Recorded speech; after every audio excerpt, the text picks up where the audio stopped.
ओम तत्सत। ओम श्री गुरुवे नमः।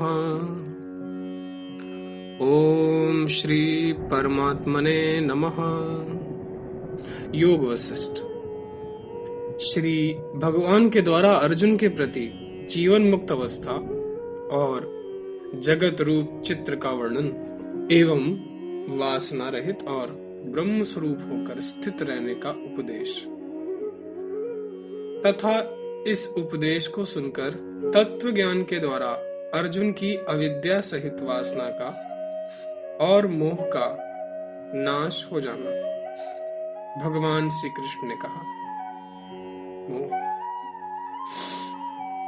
अर्जुन, इस प्रकार वासना निवृत्ति रूप जीवन मुक्ति के द्वारा तुम आंतरिक शांति प्राप्त कर बंधुवत प्रयुक्त दुख का निश्शेष रूप से परित्याग कर दो। निष्पाप अर्जुन, जरा और मरण से रहित आकाश की तरह विशाल चित्त वाले तथा इष्ट एवं अनिष्ट विषयों के संकल्पों से रहित होकर तुम वीतराग हो जाओ। सदा से चला आने वाला स्वधर्म रूप कर्म जो समभाव से किया जाता है, वह तो जीवन मुक्तों के लिए स्वाभाविक ही है और वही जीवन मुक्तता है। यह कर्म मैं छोड़ता हूँ और इस कर्म को मैं अंगीकार करता हूँ। इस प्रकार जो त्याग और ग्रहण का निर्णय है, वह एकमात्र ज्ञानियों के मन का स्वरूप है। ज्ञानियों की तो उनमें समस्थिति रहती है।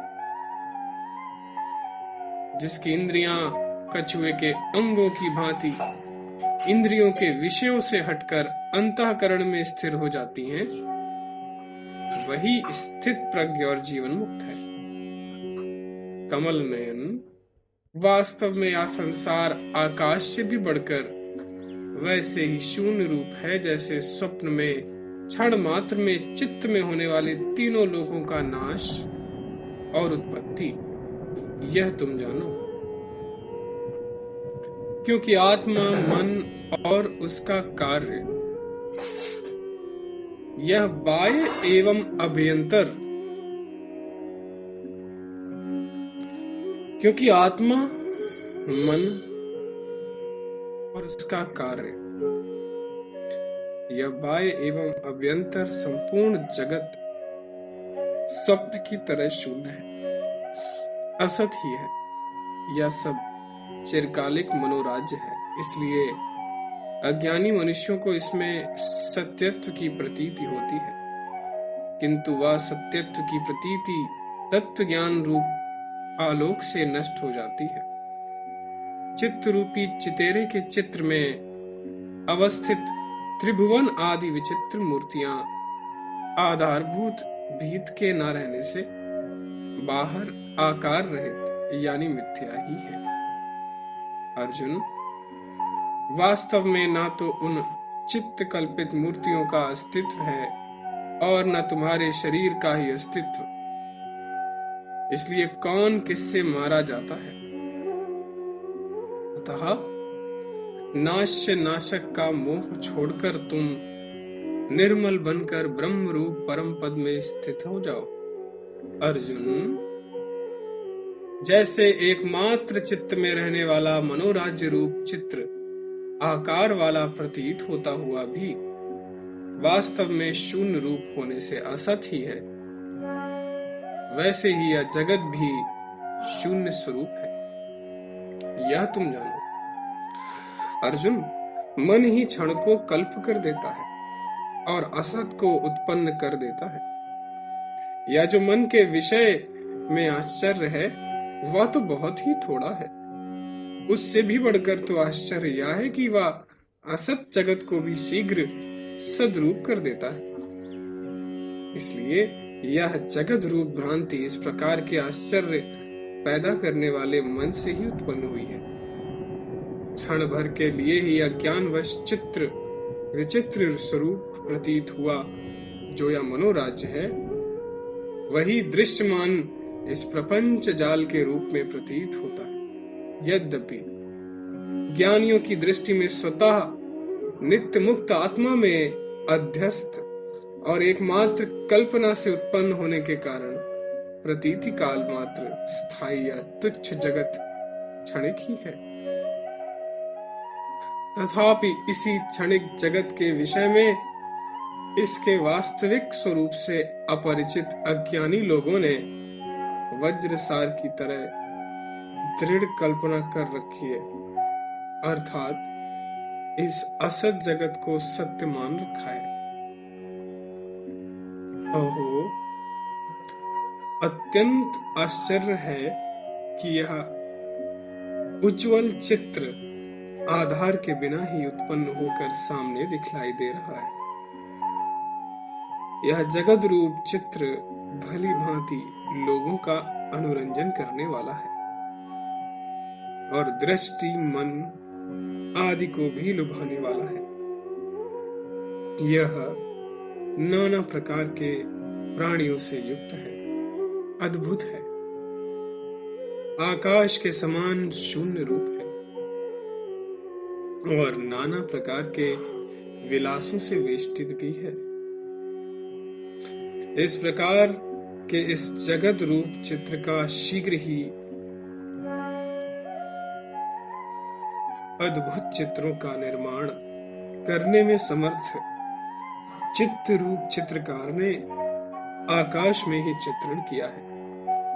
अर्जुन, चेतन आकाश स्वरूप ब्रह्म से निर्मित सब कुछ ब्रह्म ही है। ब्रह्म में ब्रह्म के द्वारा ब्रह्म विलीन होता है। ब्रह्म में ही ब्रह्म के द्वारा ब्रह्म का उपभोग किया जाता है और ब्रह्म द्वारा ब्रह्म में ब्रह्म का ही विस्तार हुआ है।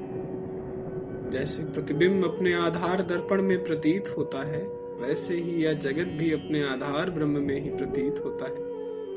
अर्जुन, जब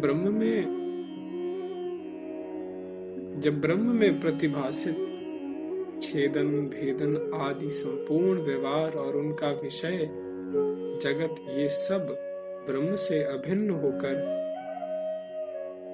एकमात्र चिन्मय आकाश स्वरूप ही है,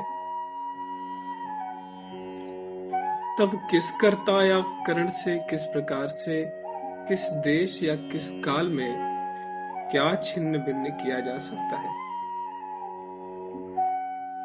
इसलिए बोध से तुम्हारी वासनाओं का अभाव सिद्ध ही है।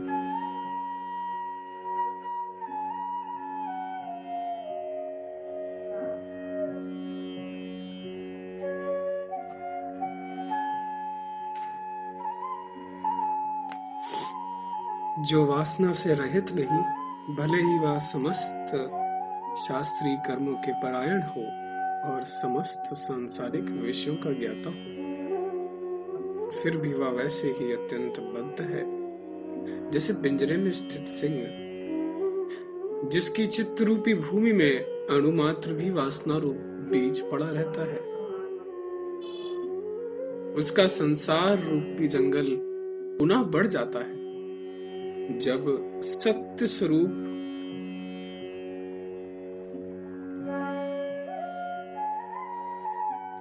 परमात्मा का यथार्थ ज्ञान अभ्यास के द्वारा हृदय में दृढ़ हो जाता है। तब वासना पूर्णतया नष्ट हो जाती है और वह फिर उत्पन्न नहीं होता।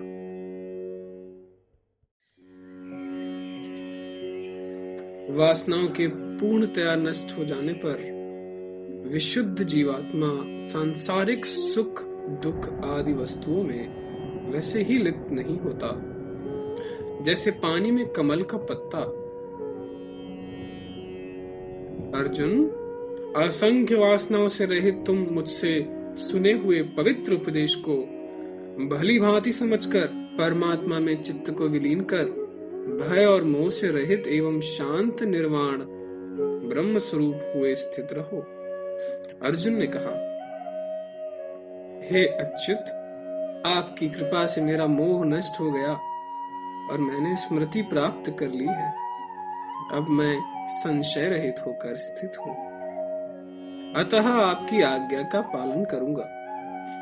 भगवान श्री कृष्ण ने कहा, अर्जुन, यदि परमात्मा के यथार्थ ज्ञान से तुम्हारे हृदय में राग आदि वृत्तियां अशेष रूप से शांत हो चुकी, तो तुम जान लो कि तुम्हारा सवासनात्मक चित्त भी भीतर शांत होकर निर्वासनता को प्राप्त हो गया।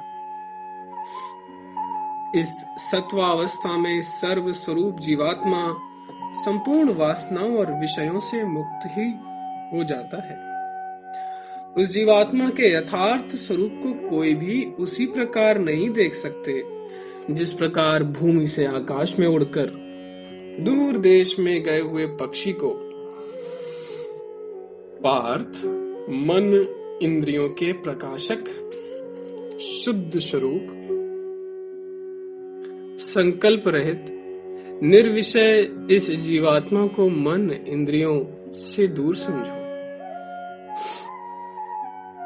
जैसे अग्नि के पर्वत पर पहुंचकर हिमकण सर्वथा नष्ट हो जाते हैं, वैसे ही शुद्ध सच्चिदानंद घन परमात्मा के यथार्थ ज्ञान से अविद्या भी नष्ट हो जाती है। नाना प्रकार के आकार और विकारों वाली यह अविद्या तभी तक रहती है जब तक जीवात्मा अपने वास्तविक स्वरूप विशुद्ध विज्ञान आनंद घन परमात्मा को भली भांति नहीं जान लेता। जो समग्र परमात्मा अपने आप से परिपूर्ण है, समस्त दृश्य संसार से रहित हैं और वाणी से अतीत हैं, उस अनुपम परम वस्तु परमात्मा की किसके साथ उपमा दी जा सकती है? अर्थात किसी के साथ नहीं। इसलिए अर्जुन,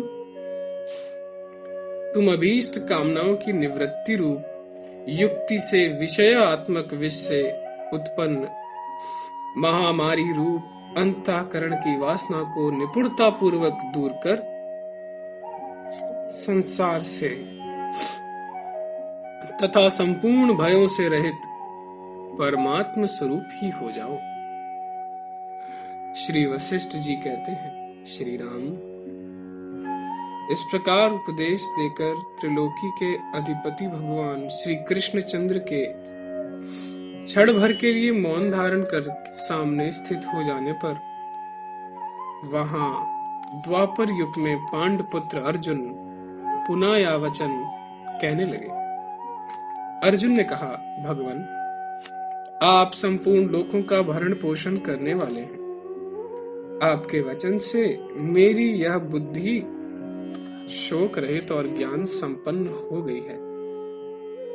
श्री वशिष्ठ जी ने कहा, श्री राम, इस प्रकार वचन कहकर और उठकर गांडीव धनुर्धारी वह पांडुपुत्र अर्जुन, जिसके सारथी श्री कृष्ण होंगे, संदेह रहित हुआ रणलीला करेगा।